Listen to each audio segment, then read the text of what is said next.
پیارے دوستوں، السلام علیکم۔ میرا نام طارق نصیر ہے اور اس وقت آپ ملاحظہ فرما رہے ہیں میری تحریر کردہ نئی کتاب انقلاب فرانس کا سرورق، اور اس وقت آپ کی خدمت میں میری اس نئی تحریر کردہ کتاب کی 12ویں ویڈیو قسط پیش کی جا رہی ہے، جو کہ میری اس کتاب کے صفحہ نمبر 111 سے لے کر صفحہ نمبر 120 تک کے صفحات پر مشتمل ہے۔ تو آئیے دوستو، اب ہم اپنی اس نئی کتاب کی 12ویں ویڈیو قسط کا آغاز کرتے ہیں۔ بسم اللہ الرحمن الرحیم۔ فرانس میں سن 1614 کے بعد 175 سال کے بعد پہلی بار ایک باقاعدہ وفاقی قومی پارلیمنٹ قائم ہوئی تھی، اور یہ یقیناً ایک تاریخی واقعہ تھا، لیکن اس پارلیمنٹ کے ساتھ ایک قانونی مسئلہ یہ بھی تھا، اور وہ یہ کہ جب تک اس پارلیمنٹ کے تینوں حصے یعنی پادری، امرا اور تھرڈ اسٹیٹ مل کر قومی اسمبلی کے اجلاس میں شرکت نہیں کریں گے، تو اس وقت تک اس پارلیمنٹ میں کسی بھی قسم کی کوئی بھی قانون سازی نہیں ہو سکتی تھی، اور نہ ہی کوئی قانون پاس ہو سکتا تھا۔ بادشاہ لوئس 16 نے اس قانون کا ناجائز فائدہ اٹھایا اور اس کے اشارے پر پادریوں اور امرا دونوں نے ہی پارلیمنٹ کے آئندہ ہونے والے اجلاسوں کا بائیکاٹ کر دیا۔ اب صرف تھرڈ اسٹیٹ کے نئے منتخب ہونے والے اراکین اکیلے ہی پارلیمنٹ کے ان اجلاسوں میں شریک ہونے کے لیے پیرس کی پارلیمنٹ کی عمارت میں باقاعدگی سے آتے تھے، لیکن ظاہر ہے کہ پادریوں اور امرا کی شرکت کے بغیر ان اجلاسوں کی کارروائیوں کی کوئی حیثیت نہیں ہوتی تھی۔ پارلیمنٹ کی اس عمارت کا نام پیلس بوربن تھا۔ بادشاہ لوئس 16 کی طرف سے ایک بار پھر پارلیمنٹ کو ربر اسٹیمپ بنانے کی ایک اور کوشش کی گئی تھی، لیکن اس بار فرانسیسی عوام بھی خاموش بیٹھنے والی نہیں تھی۔ عوام نے ایک کام تو یہ کیا کہ وہ پارلیمنٹ کے ہونے والے ہر اجلاس میں شرکت کرنے کے لیے خود آنا شروع ہو گئے تھے۔ اب قومی اسمبلی میں صرف تھرڈ اسٹیٹ کے نمائندے ہی آیا کرتے تھے، اور اسمبلی ہال کی اوپر کی بنی ہوئی مہمانوں کی گیلریاں خالی ہی پڑی رہتی تھیں۔ فرانسیسی عوام نے ان خالی گیلریوں پر اپنا قبضہ جما لیا، اور اب ان خالی گیلریوں میں تقریباً 600 فرانسیسی شہری روزانہ قومی اسمبلی کے ان اجلاسوں کی کارروائیوں کو دیکھنے اور سننے کے لیے آیا کرتے تھے۔ لیکن یہ لوگ صرف خاموش تماشائی ہی نہیں تھے، بلکہ وہ ان اجلاسوں میں ہونے والی ہر کارروائی پر کھل کر اپنا موقف بھی بیان کیا کرتے تھے۔ اگر قومی اسمبلی کا کوئی رکن بھی فرانسیسی عوام کے مفاد کے خلاف کوئی بات کرتا، تو ان گیلریوں میں بیٹھے ہوئے فرانسیسی عوام اس رکن قومی اسمبلی پر ہوٹنگ کرتے تھے، اور اس رکن قومی اسمبلی کو قتل کرنے تک کی دھمکیاں دے دیتے تھے۔ قومی اسمبلی کے اجلاس کی کارروائی کے دوران اگر کسی معاملے پر ووٹنگ کے ذریعے کوئی فیصلہ کرنا مقصود ہوتا تھا، تو یہ فرانسیسی عوام بھی اس ووٹنگ کی کارروائی میں زبردستی حصہ لے لیتی تھی۔ لہٰذا چند روز میں ہی قومی اسمبلی عوام کی غلام بن گئی تھی، اور اب تھرڈ اسٹیٹ کے نمائندے بھی اپنی مرضی سے کوئی فیصلہ نہیں کر سکتے تھے۔ فرانسیسی عوام کا تو یہ حال تھا کہ وہ تھرڈ اسٹیٹ کے حق میں نعرے بازی تو بہت کرتے تھے، لیکن قومی اسمبلی میں تھرڈ اسٹیٹ کے نمائندے اپنی مرضی سے کوئی بھی فیصلہ نہیں کر سکتے تھے، اور نہ ہی تھرڈ اسٹیٹ کے نمائندے اب فرانسیسی عوام کی مرضی کے خلاف کچھ بول سکتے تھے۔ یعنی اظہار رائے کی آزادی، جو کہ جمہوریت میں اپوزیشن کا بنیادی حق تھا، در حقیقت وہ حق بھی اب ختم ہو گیا تھا۔ یہ برداشت کرنے والی جمہوریت نہیں تھی، بلکہ عدم برداشت کرنے والے طبقے کی ایک ڈکٹیٹرشپ تھی۔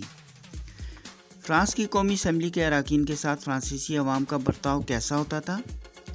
اس کا اندازہ آپ اس مثال سے لگا لیں کہ ایک بار جب قومی اسمبلی کے ایک رکن نے اکثریتی ارکان کے ایک فیصلے پر تنقید کی،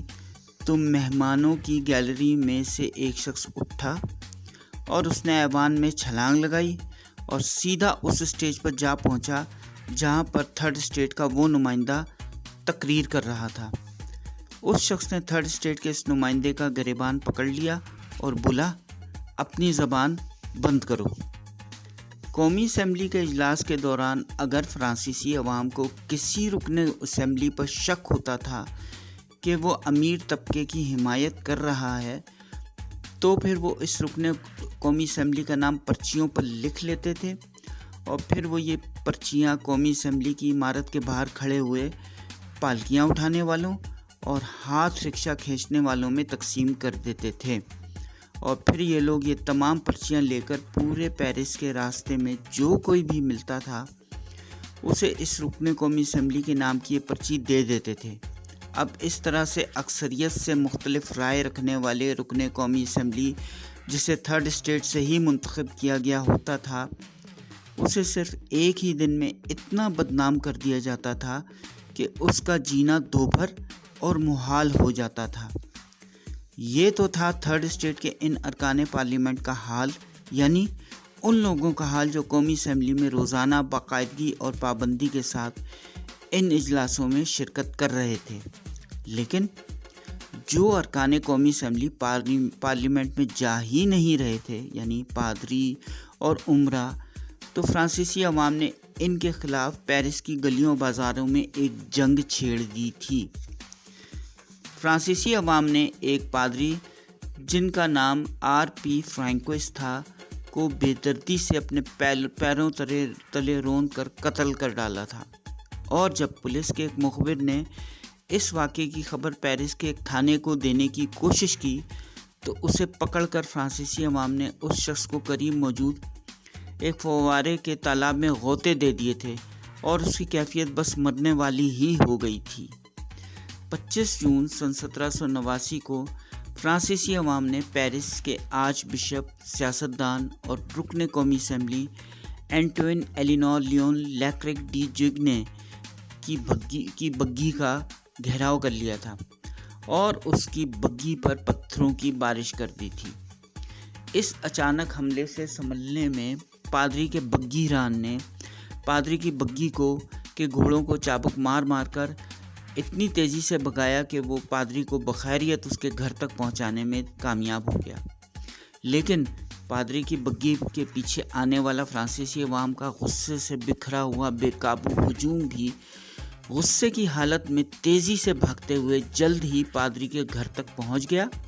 اور پھر فرانسیسی عوام نے پیرس کے آرچ بشپ کے گھر کا گھیراؤ کر لیا، اور پھر اس بکھرے ہوئے ہجوم نے پادری کے گھر پر پتھراؤ شروع کر دیا، جس سے اس کے گھر کے سب دروازے اور کھڑکیاں ٹوٹ گئیں۔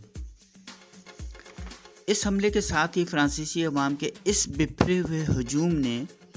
آرچ بشپ کو مجبور کیا کہ وہ فرانس کی قومی اسمبلی میں آ کر تھرڈ اسٹیٹ کے نمائندوں کا ساتھ دینے کی حامی بھرے۔ لیکن اس بزدل آرچ بشپ نے تھرڈ اسٹیٹ کا ساتھ دینے کی حامی نہیں بھری،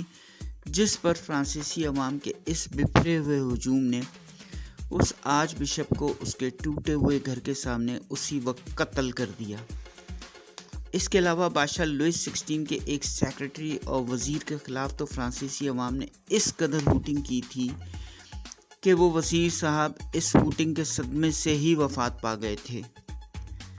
یہ سب حالات تو جاری تھے ہی، لیکن فرانس کی پارلیمنٹ زیادہ دیر تک بغیر قانون سازی کیے نہیں چل سکتی تھی۔ ان حالات میں تھرڈ اسٹیٹ کے ارکان قومی اسمبلی نے ایک ایسا انوکھا فیصلہ کیا جس نے فرانس کی پوری سیاسی تاریخ ہی بدل ڈالی۔ وہ فیصلہ یہ تھا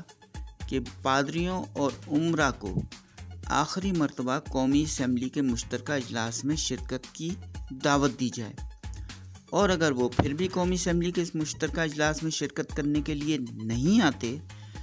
تو پھر ان کی رکنیت منسوخ کر کے تھرڈ اسٹیٹ کو ہی قومی اسمبلی قرار دے دیا جائے،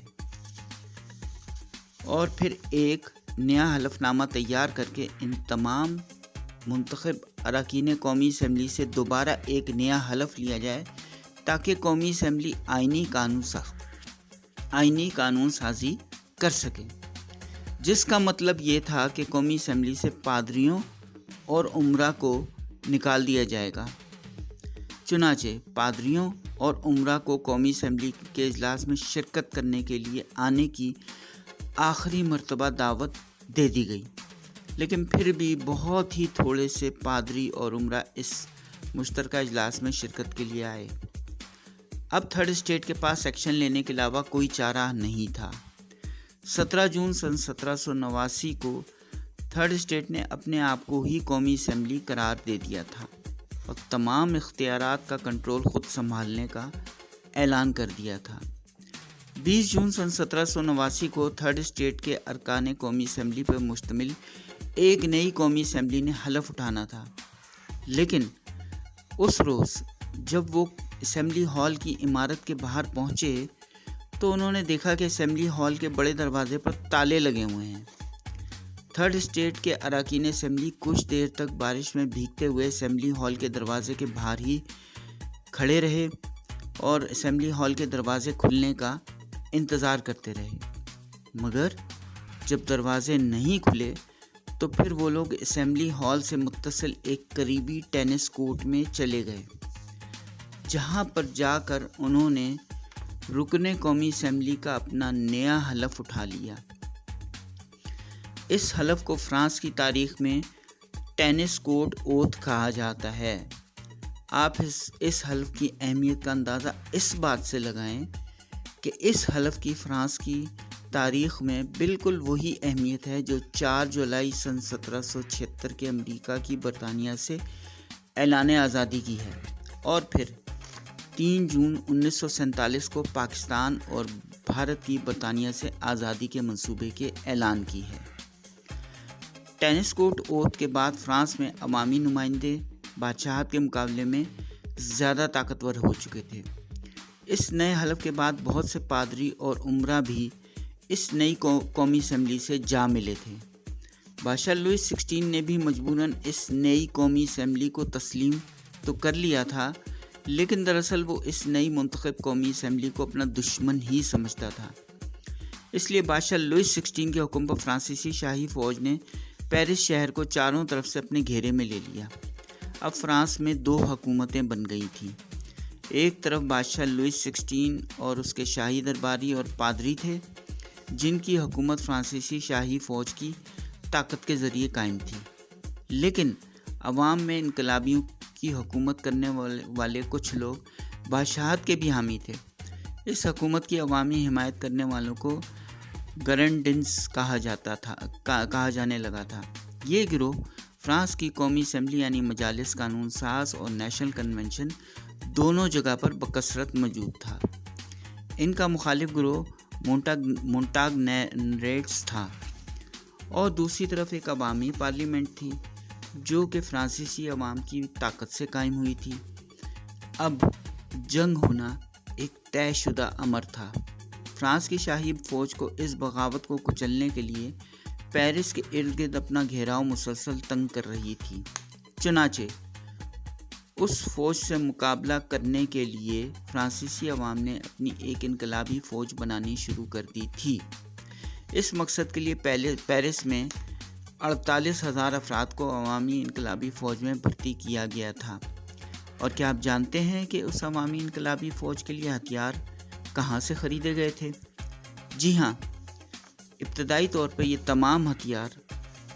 پیرس کے چوروں اور ڈاکوؤں سے خریدے گئے تھے، اور ان ہتھیاروں کی قیمت کی تفصیل درج ذیل ہے۔ سیبر بندوق 3 لیورس، سیبر تلوار 1200، سیبر پستول 1200، لیکن یہ اسلحہ فرانسیسی شاہی فوج سے لڑائی لڑنے کے لیے کافی نہیں تھا۔ اب فرانسیسی عوام کی نظریں پیرس کے مرکز میں واقع بستیل کے قلعے نما شاہی قید خانے پر پڑیں، جہاں پر فرانسیسی فوج کا اسلحے کا ایک بہت بڑا ذخیرہ پہلے سے موجود تھا۔ فرانسیسی عوام شاید بستیل کے قلعے پر کبھی بھی حملہ نہیں کرتی، لیکن ہوا کچھ یوں کہ بادشاہ لوئس 16 نے 12 جولائی سن 1789 کو فرانسیسی عوام کو سزا دینے کے لیے ان کے حامی اور محبوب وزیر خزانہ جاکس نیکر کو اس کے عہدے سے برطرف کر دیا۔ یہ خبر جنگل کی آگ کی طرح پیرس میں جا پہنچی۔ 10 اگست سن 1789 کو بپھری ہوئی فرانسیسی عوام احتجاج کرتے ہوئے جاکس نیکر اور ڈیوک آف اورلینز کے مجسمے اٹھا کر پیرس میں نعرے بازی کرتے ہوئے پیرس کے ٹیولری کے شاہی محل کے سامنے پہنچ گئی اور اس کی آمد و رفت کا راستہ کرسیاں لگا کر بند کر دیا۔ اس کے بعد ان مظاہرین نے اس علاقے میں موجود اسلحے کی تمام دکانیں، بیکریوں اور شراب فروخت کرنے والی تمام دکانوں کو لوٹ لیا۔ اس صورتحال میں پیرس میں موجود نیشنل گارڈز کے کچھ دستوں نے بھی حکومت فرانس سے بغاوت کر دی اور انہوں نے حکومت فرانس کے حامی اپنے ہی ساتھیوں پر فائرنگ کرنی شروع کر دی، جس سے دونوں اطراف کی افواج میں لڑائی کے دوران فائرنگ کے دوران بہت سی ہلاکتیں بھی ہو گئیں۔ اراکین پارلیمنٹ بھی فرانسیسی عوام کو مسلح ہونے کے اعلانات کر رہے تھے۔ اب غریب فرانسیسی عوام امیر لوگوں کے دروازے کھٹکھٹا کر کہتی تھی، جاری ہے۔